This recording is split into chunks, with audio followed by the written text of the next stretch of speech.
then we discovered the link. They had all committed crimes they'd gotten away with. Now we're talking, and it's beginning to feel like the old is blending with the new. In other words, this is starting to feel more like vintage Dexter, despite the drastically different atmosphere. And it's not just starting to feel like Dexter because we got a cameo appearance from Batista, who helped put Angela on the road to figuring out Dexter is no Jim Lindsay. And now we know beyond a shadow of a doubt that Kurt Caldwell is indeed the killer, as many, if not most of you, long suspected. So much for my belief that the Army Ranger would come into play. I know that the actor playing Caldwell, what's his name again? I know his name. Ah, yes.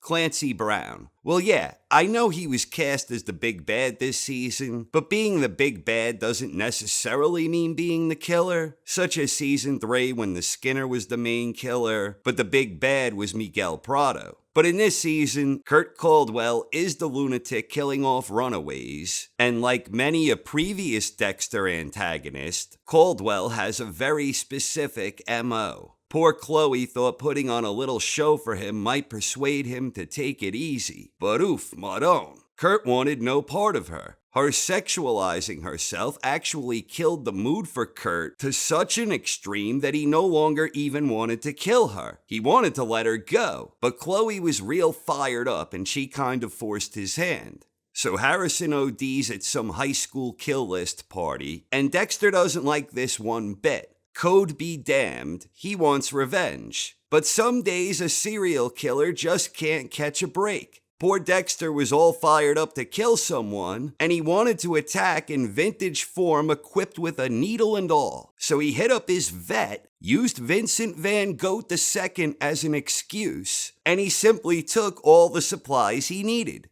Dexter was ready to rock. He quickly found Miles, the culprit he was looking for, jabbed him with a needle, and then Logan ruined the party. So Dexter improvised. Dexter learns that the source of the pill distributor was a fellow named Jasper. Dexter hunts him down. He has him on his table. He goes for the kill, and more police. Dexter still manages to kill this guy, making it look like he got high and died on his own supply. Amazingly, Dexter was able to throw some clothes on Jasper, break down the kill room, and escape without a trace. The biggest mystery this season is what the hell happened to Dexter's lizard brain. Dexter once had the instinctive ability to easily identify darkness in those who are like him, and yet he seems to assume the best of everyone in Iron Lake, no doubt because of his strenuous efforts to suppress his dark passenger. But even still, why is Dexter's lizard brain radar not being activated when he's around Kurt Caldwell? This is part of the reason I still believe that Dexter was wrong about his interpretation of the blood at the crime scene where Harrison stopped Ethan. If his lizard brain isn't working properly, perhaps he is overlooking something in the blood. I still maintain that Harrison does not have a dark passenger in the context that term is used in the show. I could be wrong, just like I was about my belief that the killer was some Army Ranger / helicopter pilot who we haven't even definitively seen yet. So I could be wrong about Harrison, but I still don't think I am. I still believe Harrison will suffer the same fate as the White Buck, which is really the only way Dexter will truly be reminded of why he went into hiding in the first place. And now that we know Kurt is the killer, you have the potential angle involving an eye for an eye, or in this case, a son for a son. Does anyone doubt that Kurt will learn that Dexter was the one who killed Matt? And what better way to get even than to take Harrison's life for revenge? It's a bit convenient that the first guy Dexter killed in 10 years is the son of a fellow nutjob murderer, that this coincides with Dexter's failing lizard brain, and now that Kurt seems to admire Harrison on some level, the interesting possibilities for where this might be heading are intriguing. You also have Angela searching for these missing women with the aid of badass Molly. And now that Angela knows that Jim Lindsay is really Dexter Morgan, the possibilities open up even more. Then you have this intriguing line from Molly. Oh, I did an episode on this once. They actually thought I was a cop from the same department. Whoa, the language she used here. They actually thought it was a cop from the same department. This no doubt is a reference to Doakes, and based on the words she used, it sounds like she has a theory that contradicts the official closing of the case, where Doakes was incorrectly deemed to be the Bay Harbor Butcher. Also, as I've seen many fans mention, the photo of Rita on the Trinity Killer podcast was from her marriage to Dexter. So if Molly didn't already recognize Dexter, it may not be long before she pieces the puzzle together, especially since her and Angela are now this ultimate dynamic duo, the real heroes in Dexter New Blood. It is also worth noting that Molly made no mention that we heard of Trinity's wife and daughter being killed, where it was believed they were murdered by Arthur himself. And it's worth noting that in the extended podcast released by Showtime, she knows about Deborah Morgan being shot alongside Frank Lundy.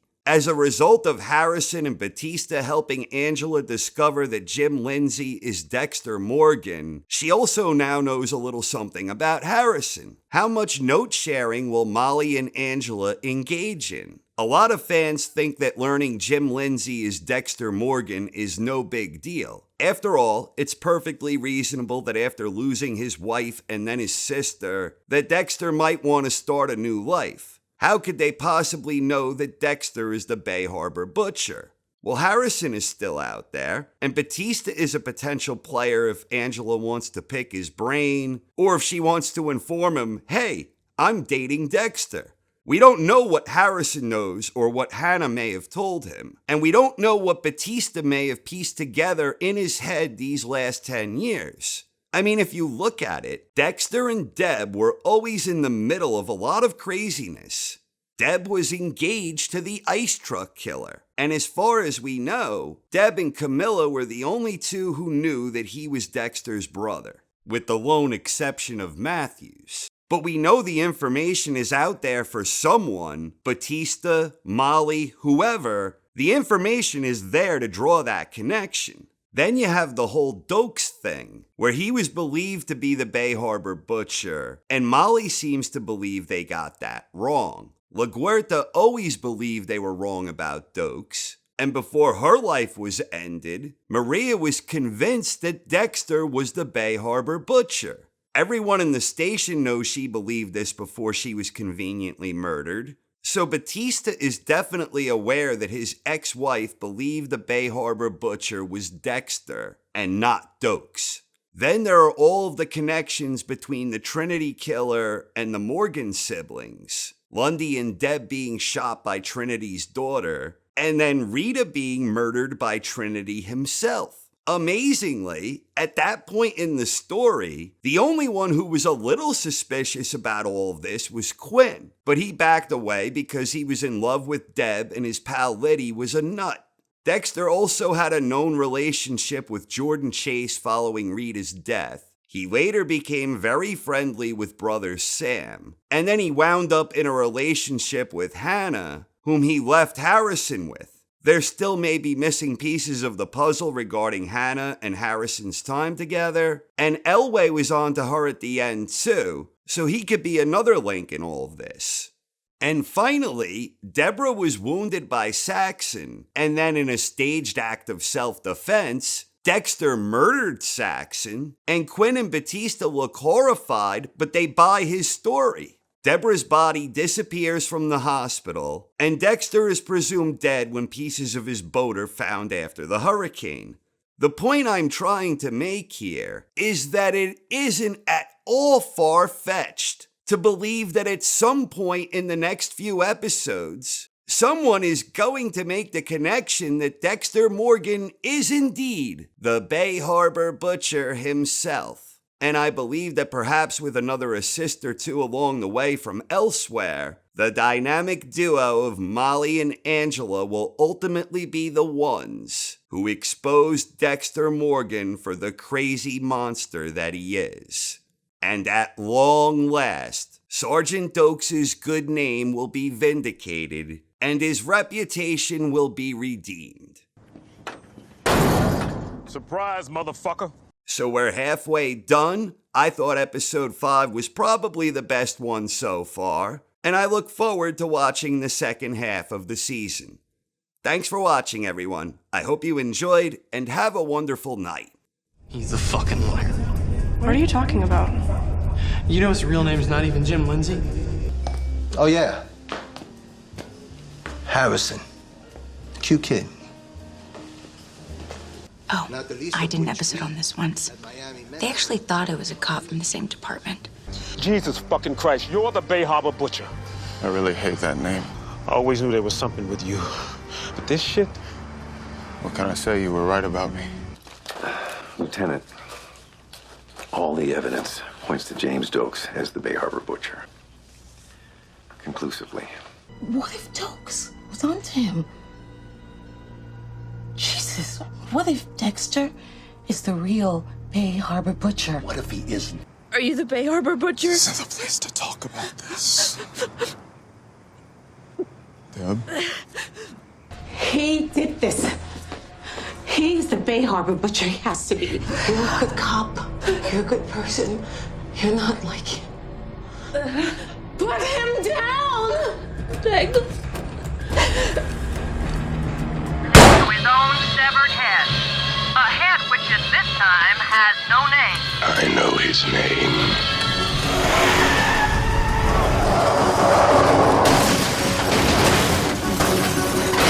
Is there any progress on putting up that stop sign over by Lewis's package store?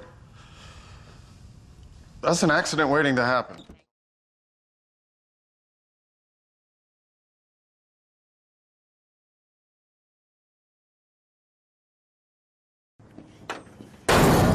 Surprise, motherfucker.